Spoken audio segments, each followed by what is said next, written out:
So just one or two? Any more hands? Three? Yes. Okay. So most of you are familiar with keto diets, but I'll introduce them anyway.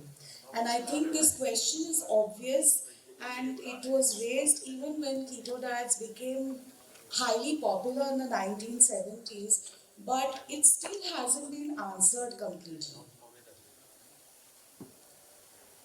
So yes, we all remember that keto diets were first probably introduced or developed in the 1920s for epilepsy, and then they typically, they coined the term also ketogenic diet because it involves the production of ketones and use of ketones as fuel in the body, and that is achieved by using a high fat, adequate protein but low carbohydrate dietary therapy.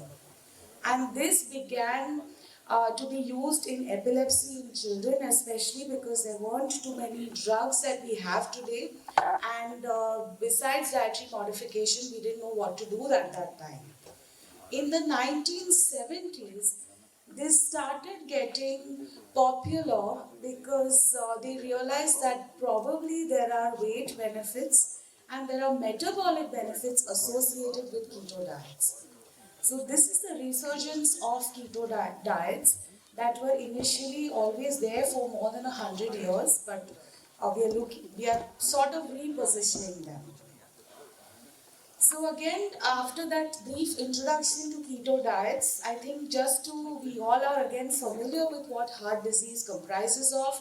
These are the manifestations, whether it's heart failure or coronary artery disease or even pericarditis, etc. All that is cardiovascular disease. And the risk factors include, besides all the classical classifications, including non-modifiable risk factors, modifiable. We know largely it's associated with diabetes, hypertension, dyslipidemia, and also really lifestyle factors like smoking, alcohol, even bad dietary habits and physical inactivity or sedentariness. So when we review all these factors, one thing that is highlighted is dietary changes can help us in preventing and treating cardiovascular disease and in turn influence some of the other risk factors as well, like diabetes or hypertension. So standard recommendations from bodies across the world clearly have advocated the high intake of vegetables, fruits, even fish, legumes and whole grain products. And this is pretty much aligned with Mediterranean and DASH diets, which have definite scientific evidence of benefits in metabolic disorders.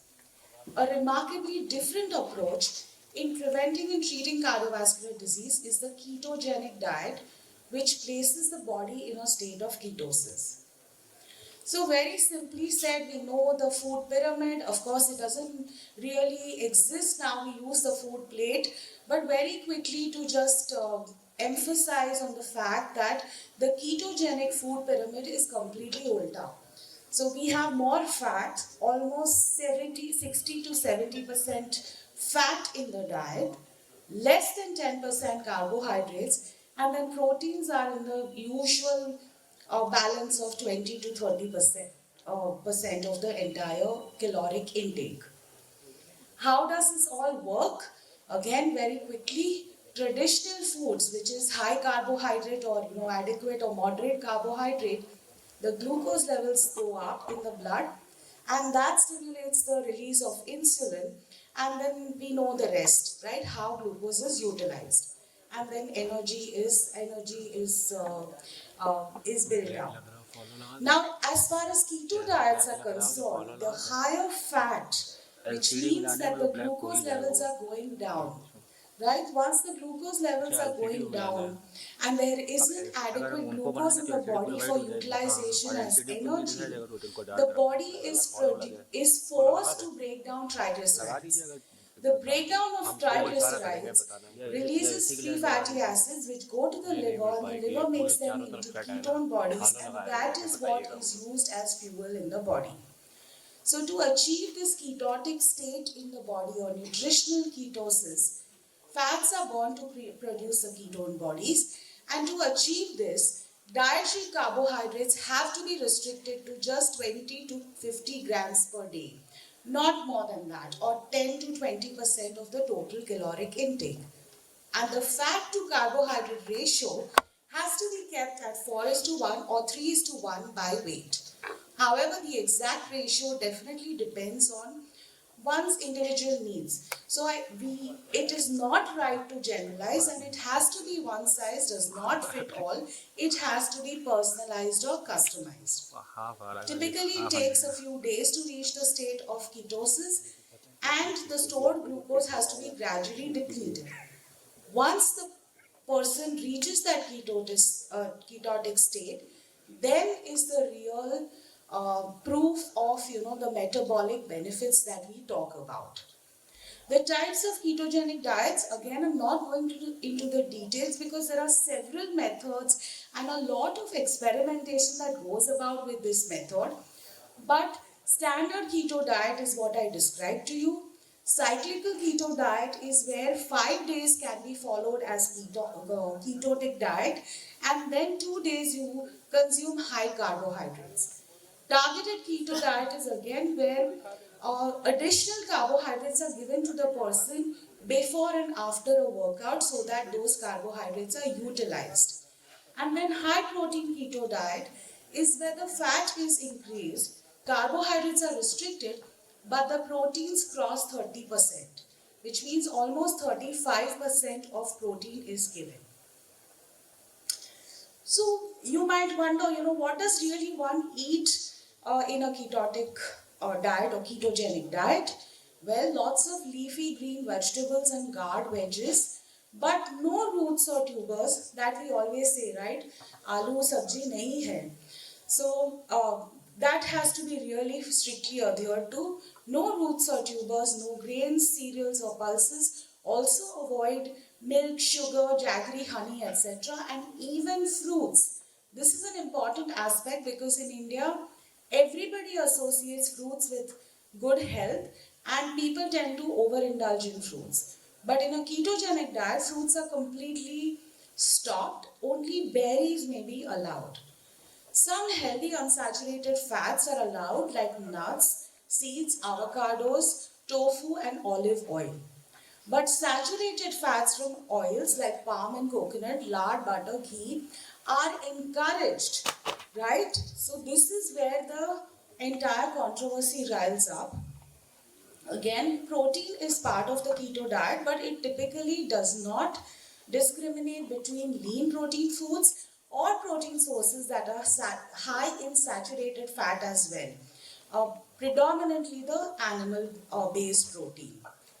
So what foods to eat and what to avoid, I think we have quite well clarified that.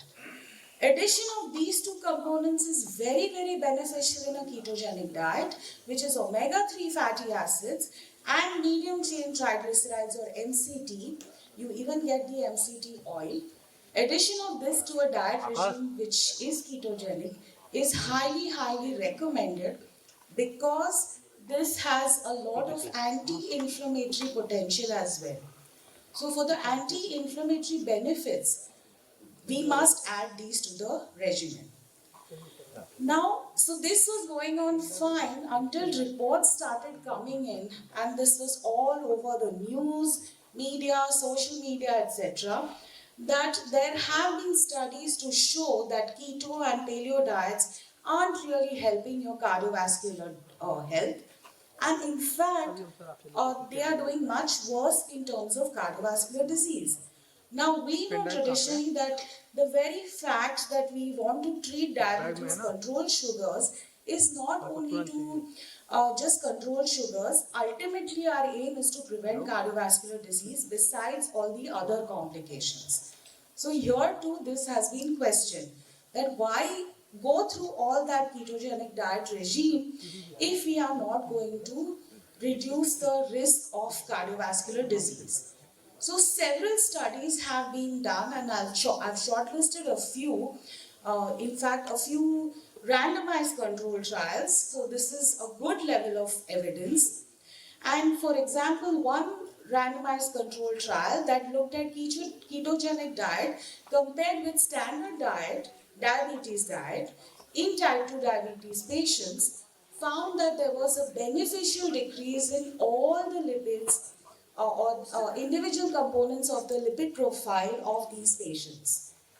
However, and there are so many different studies, these are all in small print and we don't really need to focus on individual results because they all seem to tell us similar conclusions.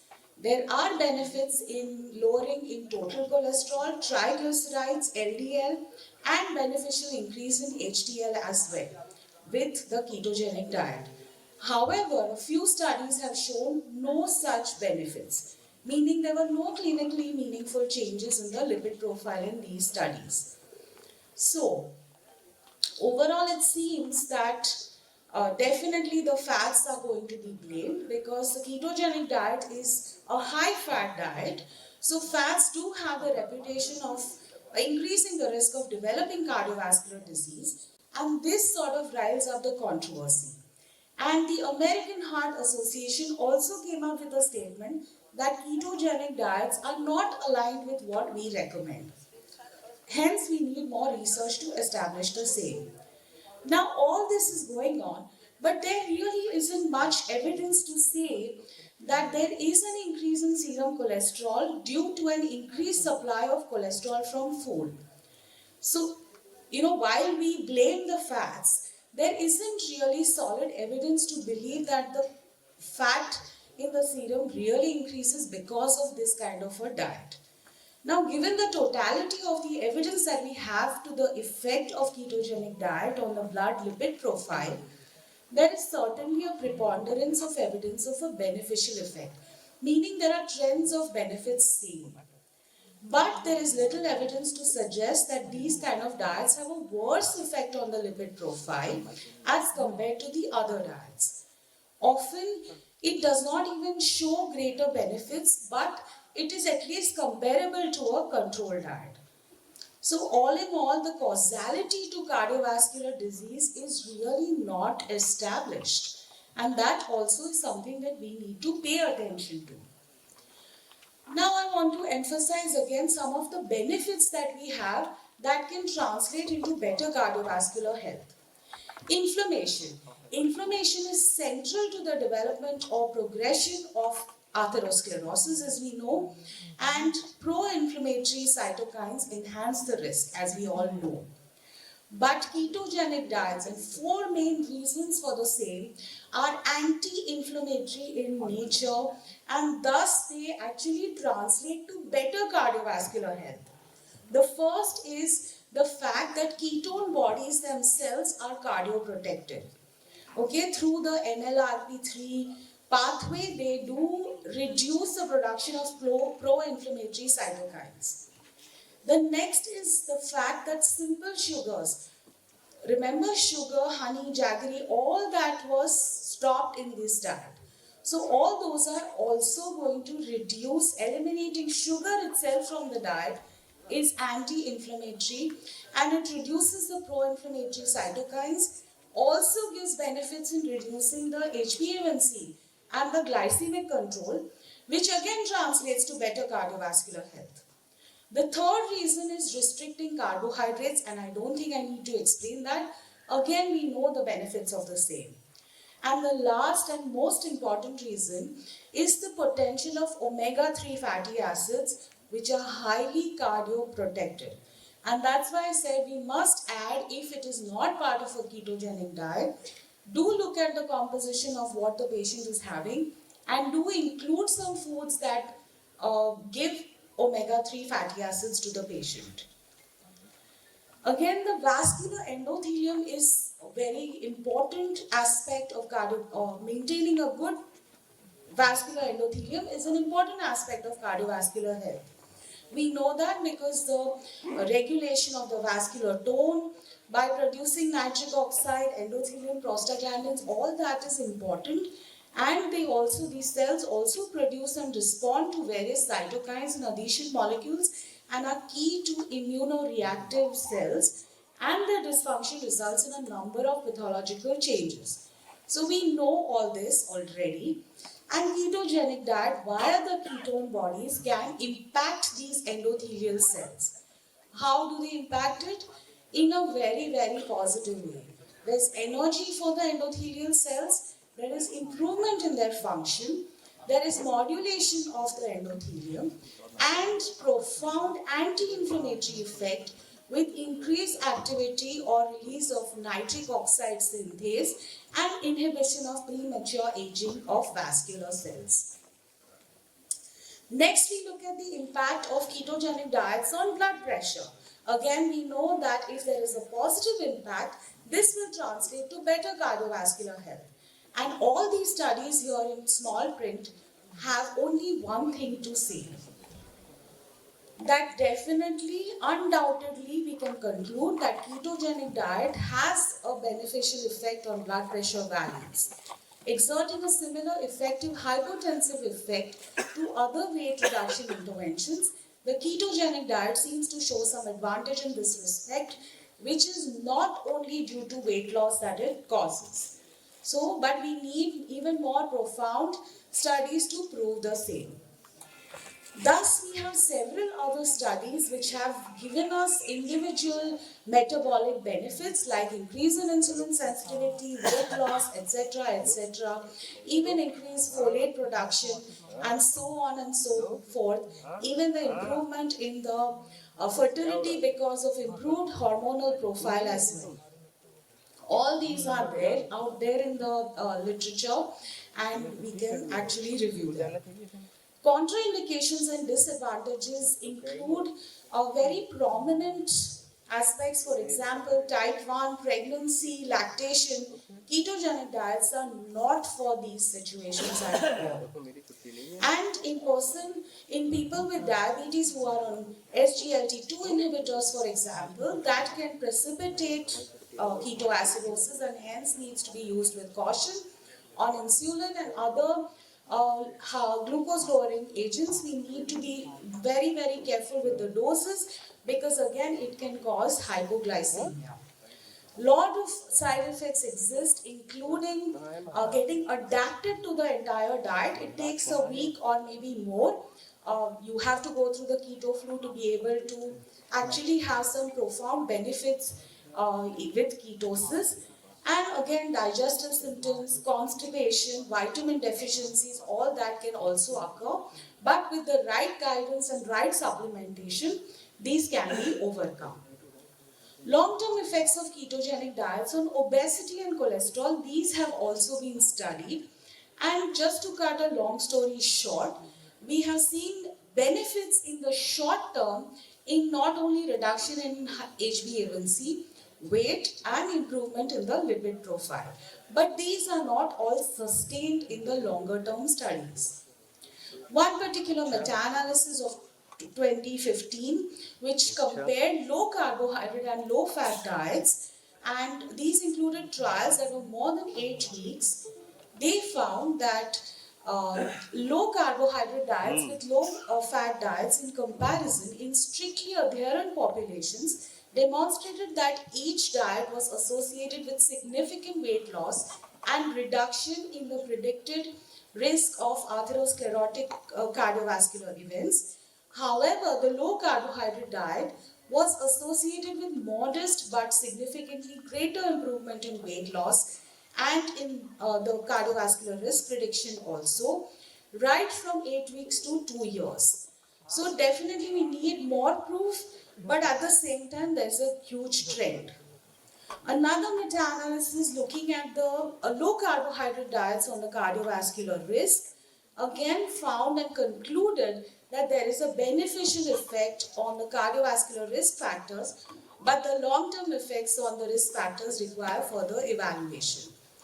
A prospective cohort and meta-analysis, again we always look at prospective studies to conclude, and here they found that both high and low percentage of carbohydrate diets are associated with increased mortality as compared to moderate carbohydrate